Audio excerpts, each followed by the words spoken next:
Okay then.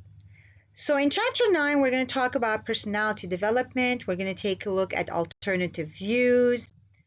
Basically, this is the chapter outline, how we're going to define it, the genetics related to it, learning explanations of personality, the different, a psychoanalytical explanation of personality. So let's start off with what personality is. First thing that personality does is it describes the differences that in the way children as well as adults are capable of relating to other people, and they're also capable of relating to the world that is basically around them. Now, in order for me to do that, I have a collection of patterns, and these patterns are sustaining, and that's allowing me to be able to react to others or interact with others, as well as react and interact with the environment that I have that is making every single child or every single adult be different from each other. So the point of personality is to describe those differences that we have, the individual differences that we have in the behavior that we basically engage in. And these patterns that we have, these individual differences that we have, and many others are usually the ones that actually tell us what are the elements of personality that we have. Whether I'm extrovert or I'm an introvert, whether I'm have a dependency issue or I don't, whether I'm confident or I'm not, whether I'm open to new experiences or I'm not, or I'm shy. So these and many more are usually the ones that are thought of as the elements that we have of personality. Now, what are the big 5 dimensions that we usually have a tendency of speaking about? We have primary dimensions that were spoken of, which are known as the big 5 traits. They are dimensions of adult personality that researchers have identified, and they fall under extroversion, agreeableness, conscientiousness, neuroticism, and an openness, or an openness to intellect. So in the big 5 personality trait, a person that's going to score high on the trait of, let's say, extroversion is going to have characteristics that are going to be related to being assertive, someone who's enthusiastic, someone who's outgoing, someone who is energetic. This is what the extroversion is going to show. Now, when we're talking about the big 5, it doesn't mean that I'm either an extrovert or, let's say, on the other side of the spectrum, there's introvert. I'm either an introvert. It's a spectrum, so I can fall anywhere basically on it. When it comes to agreeableness, this is a person that is going to have traits that they're scoring high on trust, sympathy, kindness, generosity. These are the traits that they're basically characterized by. Again, remember, it's not one or the other. Then we have conscientiousness that actually shows us a person who's going to score high on efficiency, on reliability, on planfulness, on organization, which leads us to neuroticism. This is a person that's going to score high on the trait that is related to self-pity, being tense, being emotionally unstable. Some books, they talk about emotional instability and not neuroticism, emotional instability versus emotional stability. And then we have how tense the person is. Then we have the one that is related to how open I am. Basically, how curious I am, how much I actually use my imagination. There's a little mistake there. It should be imagination, one word, not 2 words, imagination. How I score high on my insight, on my wide interest, how open I am to experience basically new things, and how much I score high on my originality. So this is when we're talking about basically the big 5. Now, you can see in the table the test scores where it shows that there's good evidence that the big 5 they are traits that are stable over a long period of time. So we're talking here about decades or more. We measure it either through self-reports that people basically have a tendency of responding to, or we get observers to respond for them. And it shows that there's reliability and then there's validity when it comes to describing the personality of the person.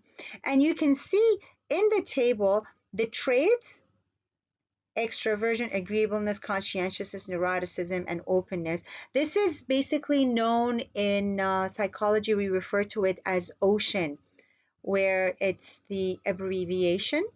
So O stands for openness, C stands for conscientiousness, E stands for extroversion. So, and then A stands for agreeableness, and like I told you, like N stands for emotional stability or instability or neuroticism, basically. And a person who's going to score high is going to show qualities that are going to be high in the trait: extroversion, agreeableness. Again, I'm reminding you, okay, it is a spectrum. So it's not I'm either an extrovert or an introvert. Okay, it's either I'm emotionally stable or I'm emotionally unstable. All right. So researchers who actually want to apply this model to children, because it was made for adults, they need to think about two things. So one question they have to ask is, do these 5 dimensions accurately describe the personality of children? Because remember, we had spoken into a one about WISC and WACE and all of these different types of tests that we do. The second one is, what connection, if there are any, do these 5 dimensions have to infant and early temperament? This is because remember, there are inborn predispositions that we have when it comes to our reactions, when it comes to our mood, when it comes to our basically temperament. So what's the connection, if there is any, that these 5 dimensions are going to be able to have with that? Now, in this graph, you are capable of seeing 12-year-olds who are actually reporting more delinquent acts, and it's showing their personality profiles, and it shows that those who are 12 years old and they're reporting more delinquent acts, they have personality profiles that are quite different from those who are basically not delinquent. So you can see the non-delinquents are the ones that are in blue, as opposed to the ones, at least it's showing like that in my screen. The purple ones, they are the ones that are delinquent, and you can see it for the 5 big traits. You can see extroversion, agreeableness, conscientiousness, neuroticism, and openness. Okay? So it's a set of results that actually help us to be able to validate how useful the big 5 personality trait is when we're describing children's personalities. Remember, these are 12 years old. Okay, so they're not children, but they're like, started puberty. So it contrasts the personality profiles of the boys who reported delinquent activity versus those who are like, not delinquent. So the research predicted that delinquent boys are going to have lower marks as opposed to non-delinquent boys. Notice when it comes to agreeableness, and notice when it comes to conscientiousness, how low it is. Remember, we're talking about delinquency here. So boys who have higher scores on conscientiousness, they're going to be performing better in school. These are expectations we basically have. Now, what are the links to temperament? We all have individual differences, right? Emotionally, with our attention, with our self-regulation, with the motor skills, right?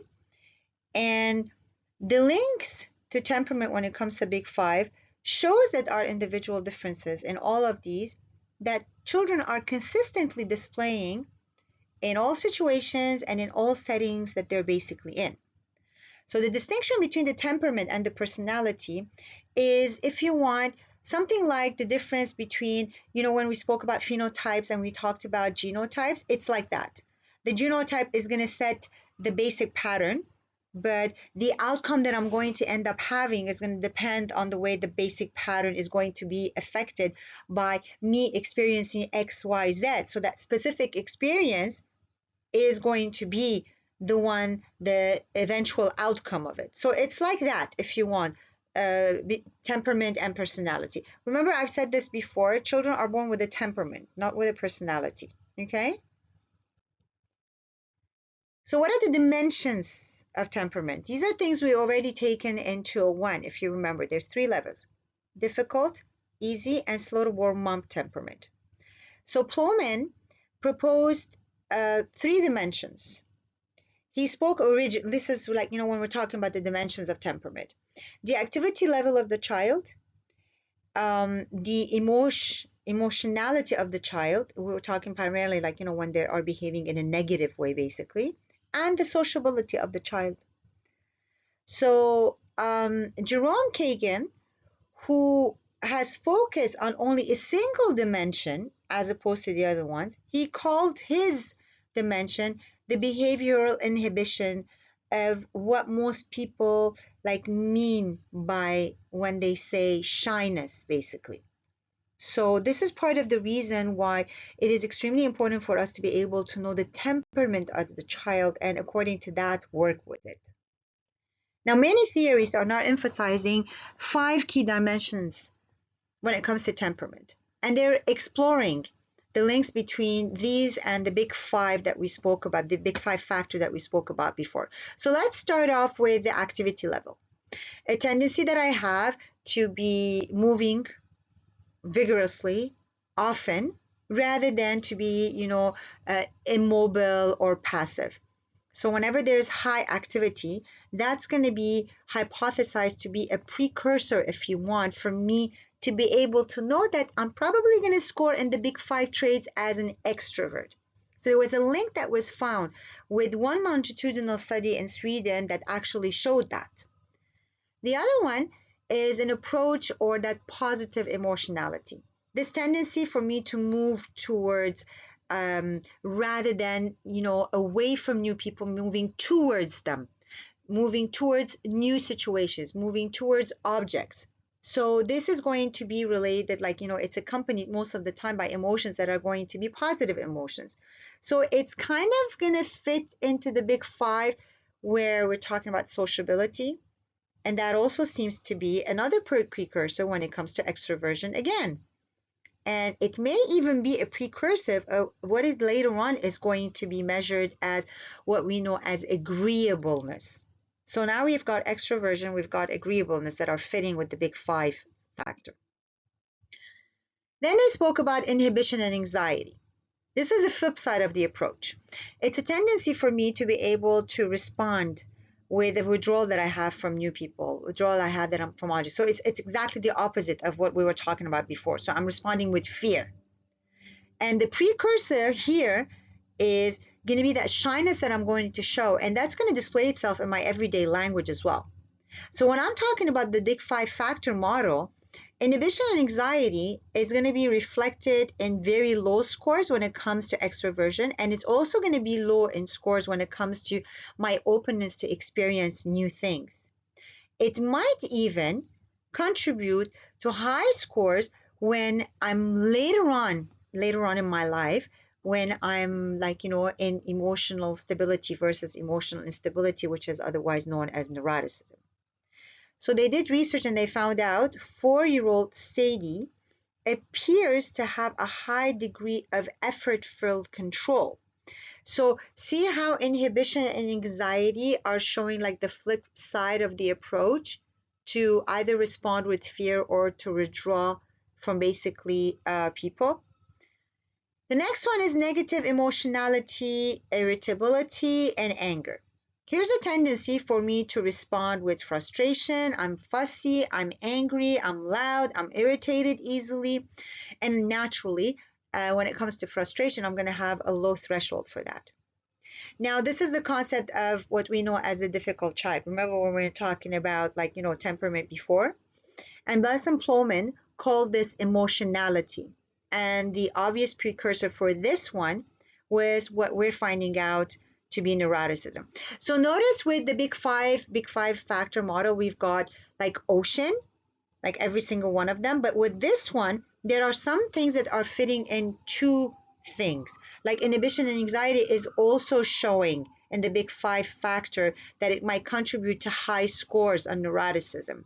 And with Buss and Plomin, what they're calling like the negative emotionality or irritability or anger is also becoming a precursor of what later is going to be called neuroticism.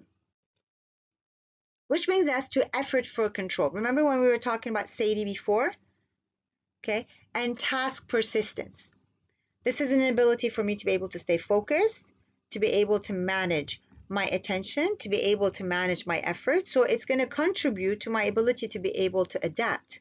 So whenever there are demands, the demands at school, like, when I go to school, demands at home, and these are going to contribute to several, actually, of the later personality dimensions, not just one.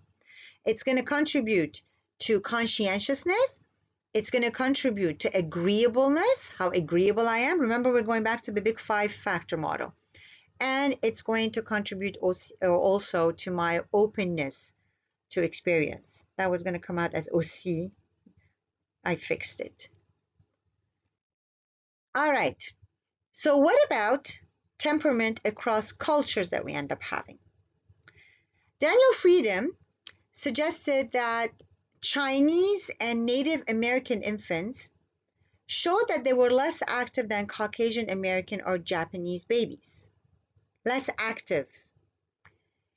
So Kagan and his colleagues replicated this research that Friedman did in 1979, and part of the research, not the whole research, and they replicated part of these results in their comparison of Chinese, Irish, and Caucasian Americans. So these kids were 4 months old, and then they found that Chinese infants were significantly less active, they were less irritable, and then they were less vocal than the babies that were in the other two groups. So the Caucasian American infants showed the strongest reactions when it came to new sights, new sounds, or smells. Now, when it comes to genetic and biological explanations of personality, there were 4 propositions that they came up with. One was each individual is born with genetically determined characteristics, patterns of responding to the environment, and patterns of responding to other people. That was the first proposition. We're talking about genetics and biological explanations of personality here. The second proposition, when it came to, so we did the big five factor model, now we're moving on to something different. The second proposition is that genetic differences, they operate via variations in processes that are fundamental physiological processes. The third proposition was temperamental disposition persists through childhood and into adulthood. The fourth proposition was temperamental characteristics interact with the child's environment in ways that might either strengthen that pattern that they have when it comes to temperament or modify the basic temperamental pattern that the child has. So 4 propositions. Okay, so let's start off with the first proposition that they had spoken about, where they're talking about each individual being born with genetically determined characteristic patterns or responding to the environment and to other people. So we have a table here that's actually showing us a study of behavioral inhibition. And in it, Plomin and his colleagues studied 100 pairs of identical twins and 100 pairs of fraternal twins. So they are checking the similarities of temperament ratings with preschoolers that are like 20 months old, so identical twins versus basically fraternal twins. And by behavioral inhibition, it's how each child reacts to a strange adult and a strange toy in a special laboratory. And you can see with the temperament scale, the combined results from many studies on emotionality, on activity, on sociability, and you can see the difference between fraternal twins and identical twins, which basically is showing the genetic and biological explanations that we have when it comes to personality. Okay?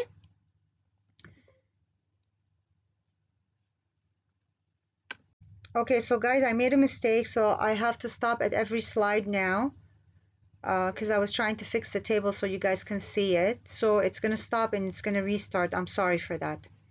So now let's take a look at proposition 2, which is genetic differences that operate via variations in fundamental physiological processes. We're back to Kagan again. He suggested that the differences that we're seeing in the behavioral inhibition, they're based on different thresholds for arousal in the amygdala, which are the different parts of the brain. We've spoken about this in 201, the amygdala and the hypothalamus. Remember, the amygdala is responsible for emotions and aggression. The hypothalamus is responsible for basic biological needs that we have. And all of these, like, these arousal in those parts in the brain, they control the responses that we have to uncertainty.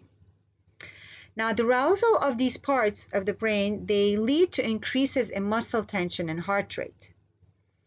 So shy or inhibited children are taught to have a low threshold for such a reaction. So the more readily I become tense and alert in the presence of uncertainty, perhaps even, remember we're talking about shy or inhibited children, they have a low threshold, right? So I'm even interpreting a wider range of situations as being uncertain. So I'm much more ready to become tense and alert. So what we inherit, according to this, is not the shyness or some equivalent behavioral pattern, but a tendency for my brain being tense and alert more readily, as in being inhibited children, or otherwise known as shy. It's a tendency for my brain to react differently in particular ways.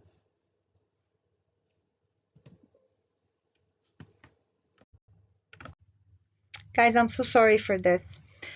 So proposition 4, remember we were talking about the temperamental characteristics that are interacting with my environment as a child in ways that are either going to strengthen that basic temperamental pattern that I have, or it's going to modify that. So there was a lot of room for environmental influences. So they were doing research, and to be able to find out the extent to which parents actually direct the behavior of their children and whether or not they express warmth towards them, because that seems to be a significant factor when it comes to shaping the children's tendency to positive affect and approach rather than them going into withdrawal from everything. So one factor that seems that it strengthens a child's built-in qualities is the fact that we, all of us, including children that are young, we choose actually our experiences. Imagine that, we choose our experiences. So temperament may affect the way a child interprets a given experience. So that's a factor that's helping them to be able to account for the fact that, true children that are from the same family, that are raised in the same way, are going to experience the family pattern of interaction in very different ways because they're choosing their own experiences. And a third characteristic is often reinforcing that built-in temperamental pattern that we have is the tendency that parents or other people that are in the environment of the child, in their world if you want, to respond differently to children with different temperaments. So that's also basically contributing. Okay, so now let's talk about learning explanations when it comes to personality. Proposition 1, behavior is strengthened by reinforcement. That should be a big T, not a small t. I don't know why it's a small t. So if this rule were to be applied to all behavior, then it should apply to attachment patterns as well. So whether we're talking about shyness, sharing behavior, competitiveness, everything. So children who are reinforced for clinging to their parents should show more clinging than children who are not reinforced for it. Similarly, you would have like, a nursery school teacher. If she's paying attention to children only when they're becoming aggressive and only when they're getting rowdy, they should find that the children in her care is going to become more rowdy in a steady way and more aggressive throughout the weeks to come and the months to come. So that's proposition number one.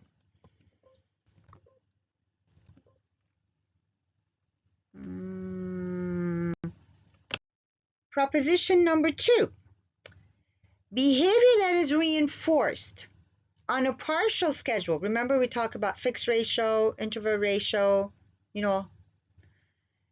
on a partial schedule should be even stronger and more resistant to extinction than behavior that is consistently reinforced.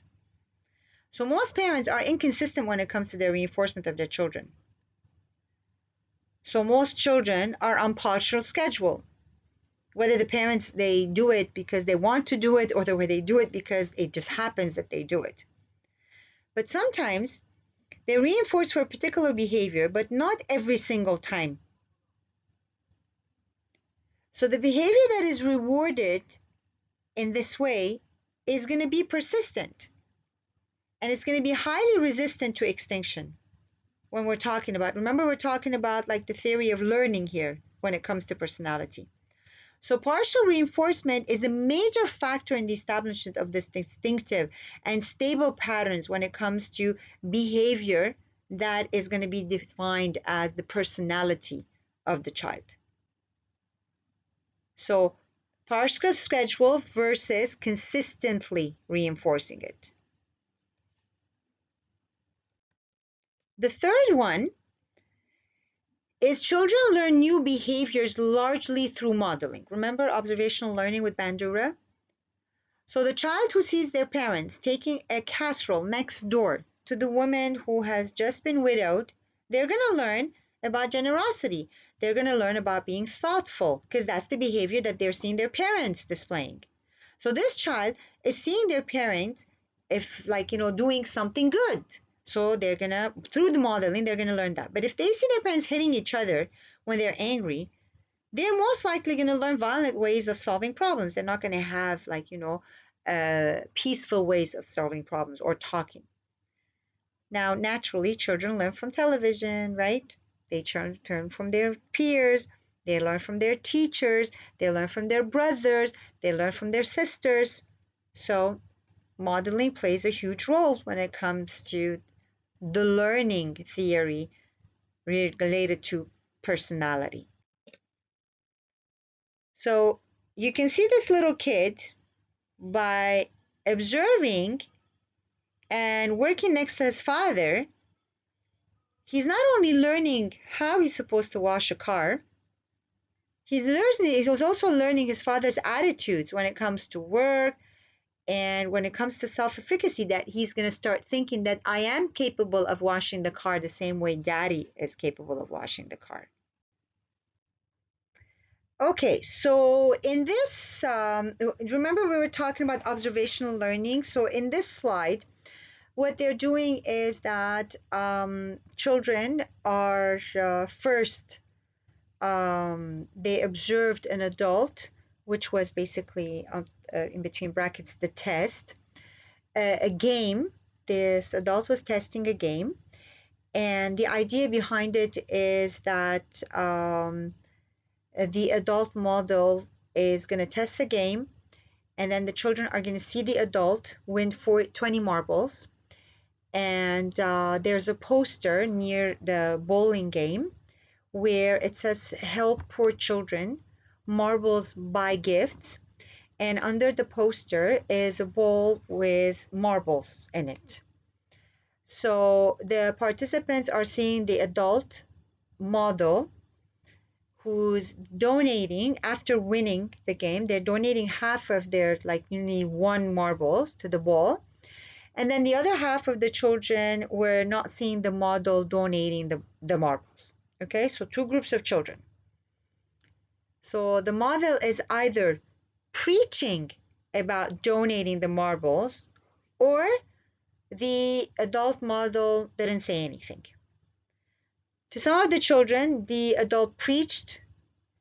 They were saying that you should donate the marbles while they were playing the game, since it would be good to make poor children happy if you do that. And then to the other children, it was more general terms that the preaching was taking place, saying that the child should donate half their marbles because it's a good thing to make other people happy by helping them, like, in any way that they can. So after demonstrating the game and everything, and then the adult wins, like, the marbles, etc., the adult model left the room. And then the children had an opportunity to play the bowling game themselves. And then they were going to decide whether they were going to donate any marbles into that, poster that said, like, help poor children, marbles, like, buy gifts. So under the poster, there was the bowl with the marble. And then you can see in where there was a specific preaching that was taking place. This is, if you see the first 3 columns, this is the model that donated the marbles. In the second one, it's the model that did not donate. The last 2, the blue and the purple, that's the model that did not donate marbles. So the purple one is specific preaching that is basically taking place, and it's showing the results of the study, the general findings, that modeling is more powerful than preaching in changing children's behavior. So in the purple one, there was specific preaching. In the blue one, there was like the blue, it was general preaching. And the orange yellowish one, there was no preaching. So notice for the models that did not donate their marbles, the general preaching, but did general preaching, the children were like, donated their marbles. And you can see like the number of children that were basically donating. And these are like, you've got 4 kids versus like 8, I think that's 4, I'm not seeing really well. 4 kids versus 8 kids versus 12 kids versus basically 18 kids. So can you see? So it's the model that is donating versus the model that is not donating. But notice the model that was donating, how all of the kids, those who were getting specific preaching, general preaching, and no preaching, they all donated, as opposed to the kids who saw the model that did not donate the marbles. Remember, they were like, some of the children, the adult preached, some of the children, the adult, like, preached specifically, some of the children, the adult, like, preached in more general terms. Now we reach proposition 4. From reinforcement and modeling, children not only learn overt behavior, but they also get ideas and expectations, internal standards, and self-concepts. So a child learns standards from their own behaviors and expectancies about what they're capable of doing and what they're capable of not doing. Remember when we spoke about self-efficacy with Bandura? So by getting specific reinforcements and by seeing models, they're going to learn the standards for their own behavior and for their own expectancies about what they're capable and not capable of doing. So they internalize what they have learned. And once the standards and the expectancies, like, the beliefs are established, that's going to affect the child's behavior in consistent and enduring ways. And this whole bundle together, this is what's going to be called personality when it comes to learning. Now, this is the last one, which is about psychoanalytical explanations of personality. So they have the first proposition: behavior is governed by unconscious as well as conscious motives and processes. So Freud had 3 sets of instinctual drives that he spoke about. The sexual drive. Remember, his entire theory was based on aggression and sexuality. So he called that libido, the sexual drive. There was the life-preserving drives. This is including not feeling pain and avoiding hunger and pain. And then there were the aggressive drives. And Erikson was also interested in analytical things, but it was not psychoanalysis. He emphasized a more cognitive process, a drive for identity. So this is proposition one. My behavior, according to the psychoanalytical explanations of personality, is governed by unconscious as well as conscious motives and processes. The second one is personality structure develops over time. And that's as a result of the interaction between my inborn drives as a child, my needs, and the responses that I'm getting from the people that are like, in my life, the key individuals that are in my world. So because the child is often prevented from achieving instant gratification of his various drives, they're forced to develop new skills. They talk, they delay, they plan. These are going to be cognitive techniques that allow them to be able to have access to their basic needs in more indirect ways. Now, the ego is created here, and it remains the planning, the organizing. Remember, the superior ego was based on the morality principle. The ego is based on the reality principle. The it is based on the pleasure principle. So the ego is created. It's remaining like in the planning, organizing, thinking part of the personality. The superego is developing because the parents and other people that are in my life are restraining some kind of gratifications from me. So eventually, I start incorporating these standards into my own personality. This is why the structure of personality develops over time as a result of my interaction between the drives and the needs and the responses of the people that I have in my life. Which brings us to their third proposition in the psychoanalytical school. The development of personality is fundamentally stage-like, and with every single stage, there is a centeredness on a particular task or a particular basic need. So this is where we see the stages, the oral stage, the anal stage, the phallic stage that Freud spoke about, like in his psychosexual stages, and we see the psychosocial stages that Erikson spoke about, and in every single one of them, they gave details. So the key point is simply that there are stages in these theories. Which brings us to proposition 4, the specific personality a child is going to develop depends on the degree of success the child has when they're moving through those psychosexual and those psychosocial stages.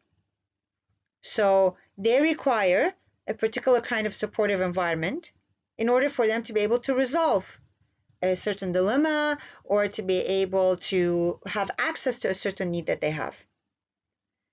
If they're lacking the needed environment, that's going to have an impact on their personality. So they will have a very different personality from one where there is an adequate or their environment is partially or wholly adequate. Now, each stage is important. And remember, the psychoanalytical theories, they strongly emphasize the crucial significance of the earliest stages in a child's life. And they focus on how important the relationship between the caregiver and the child is, which, it depends on who that person is. Usually it's the mother, but, you never know who's the central caregiver in the child's life. Now, when we're coming to the specific personality a child develops depending on the degree of success that they are while they're moving through the stages, that's not quite like saying that infancy is a sensitive period for personality development. Because those psychoanalysts, they argued that the earliest relationship establishes a relationship that sets the child on a particular pathway for the throughout the remainder of the stages that they're going through, whether it's the phallic, the genital, or the anal, or it's like, whether it's psychosexual for Freud or it's psychosocial for Erikson. So what are some differences between Freud and Erikson? With the psychosexual stages, you can see the oral, the anal, the phallic, the latency, and the genital. Okay, and then you see the ages. And then you're seeing the sensitive nodes. Like these are the Freud stages of the psychosexual development. So there are the psychosexual stages. They are listed in stages and the age and the sensitive zones. Physiologically, we're talking here. The major development tasks that the child is involved in, and the personality traits of adults that become fixated at that stage because they either have been overindulged in that stage or underindulged in that stage. So the Oedipus complex is the pattern that Freud believed takes place between 3 and 5 years of age, which you are seeing in the graph, okay? In the table, sorry, not in the graph. So this is when the child is experiencing a sexual desire for the parent of the opposite sex, and that's going to result in a fear of a possible reprisal from the parent that is of the same sex, and that's going to be resolved when the child identifies with that parent, basically. So this is where the identification basically comes in. The process of taking into my oneself that, if you want, the qualities and the ideas of another person, which Freud thought was the result of the Oedipus complex that he spoke about before, where, like, the pattern where they have the sexual desire for the parent of the opposite sex, and this is happening, like, during the Oedipus complex. So the child attempts to become like the parent of the same sex, taking on the identity of the parent of the same sex in order for them to be able to gain the parent that they have the sexual desire for that is of the opposite sex. And then you can see in the table the explanation of Freud's stages of psychosexual development specifically, which we spoke about at the beginning of the semester, I remember. I think. I'm not sure yet. Now, when it comes to Erikson's psychosocial stages of development, I think we spoke about it in 201. I'm not sure. These are the stages of personality development. It's psychosocial. It's involving tasks that are centered on, different ages again, the different, egos, the different, psychosocial stages that the child goes through. We did these in 201 already. So it's showing the basic things that I'm going through because I want to, the tasks are involved, centered on trust, autonomy, initiative, industry, identity, intimacy, generativity, and eventually, at the end of my life, I reach that ego integrity, basically. So I take a look at my life, I feel great about it, or I'm basically desperate. Now comes Bowlby's model of attachment. So Bowlby focuses attention on the child's first attachment. And then they believe that this is the earliest one and this is the most central one. So he suggested that each child being born with a repertoire of the built-in instinctive behaviors that they have. And that elicits caregiving from others. So crying, smiling, making eye contact, all of these things are going to elicit caregiving from others. So picking up the baby when they cried or they're speaking to the baby in a high-pitched voice. These patterns that there are bring the mother and the infant together in an intricate chain where there's a stimulus, there's a response, And that allows the child to form a specific attachment. And this is part of the reason why Bowlby, if you remember in chapter 9, spoke about secure attachment versus insecure attachment. So let's talk about the empirical explorations here. Empirically, when it comes to Freud and Erikson's theory, they're relatively rare. They're largely because both theories are so general that specific tests are nearly impossible to perform on them. To test Freud's notion when it comes to fixation, you would need much more information about how to determine whether a given child is fixated at a specific stage or not, and then that's being led to their adult life. So what's a sign that a child is fixated at the oral or the anal stage? That's a question you want to ask. You want to find out. Is there some automatic connection between how early a child is weaned and how ostensibly oral adult behavior as smoking and overeating is involved? So is that what's showing the fixation at the oral stage? So when researchers search for those links with each other, they were not able to find them. This is why the empirical explanation, of Freud's and Erikson's theories are rare. Now, what about exceptions? You can see in this one, this is the figure graphs that dates from the detailed reports of parents on their children's affectionate and aggressive behaviors. So one 4-year-old, for example, after his mother told him that she loved him, said, "And I love you too, and that's why I can't ever marry someone else." So you can see children of about 4 or 5 years old, they're likely to make comments like this. And more generally, 4-year-olds more than any other age group, because they're going through that Oedipus and the Electra complex, they show more affectionate behaviors towards the opposite sex parent and more aggressive behavior and antagonistic behaviors when it comes towards the same sex parent. And you can see, like, the figure actually, shows it. Oh, I have to stop again. Now here's a complex interactive model when it comes to the formation of individual personality. The effects of inborn temperament and the environmental influences, they don't merely add. Each affects the other. It helps to create the child's unique self-scheme, which in turn is going to affect the experiences that the child is going to have.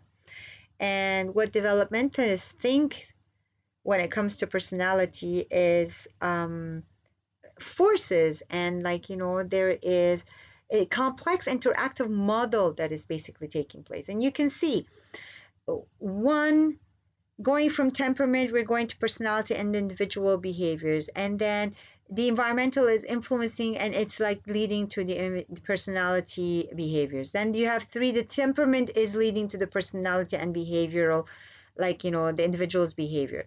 Then you have the environment that is connecting and the treatment of other people, the patterns of reinforcement and the trust that there is fostered and the self-schemes of the child are all leading to the personality and the individual of the behavior. Then you have the parent's attitude, which is related to the environment, the influence of it, which is related to the treatment, which is related to self-schemes, which leads to personality. So do you see, everything is intertwined with each other. It's a complex interactive model that is forming the individual's personality. And remember, societal supports, satisfaction, dissatisfaction, like friendships, all of these with the environment, with the temperament, with the environmental influences, do not merely add. So every single one of them is affecting the other one. It's helping to create the child's unique self-schemes, which in turn is affecting the child's experiences. So they're all intertwined with each other. Okay, so in this one, this is another illustration of the intricacy of the system that came from a study by Krokenberg, who studied a group of 48 mothers and 48 infants over the first years of their life. So she started off with them at 10 days old, and then she assessed them again. She assessed the security of the child based on the child's irritability when they are 5 to 10 days old, and the mother's social support. And then she went back and she tests the attachment of the mother, the child's attachment to the mother, whether it's secure or insecure, when the child was 12 months old. So you would expect that irritable babies would be more likely to be insecurely attached merely because they were difficult to care for.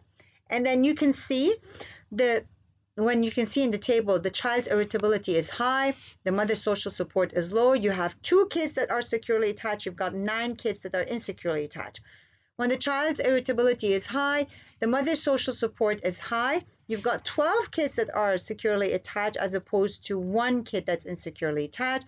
You've got a low child's irritability, you have a low mother's social support, 7 are securely attached, 2 are insecurely. You have a low child irritability, you have a high mother's social support. This is the highest number you can see, 13, and then you've got 2 kids that are insecurely attached. And this is your chapter, guys. Enjoy.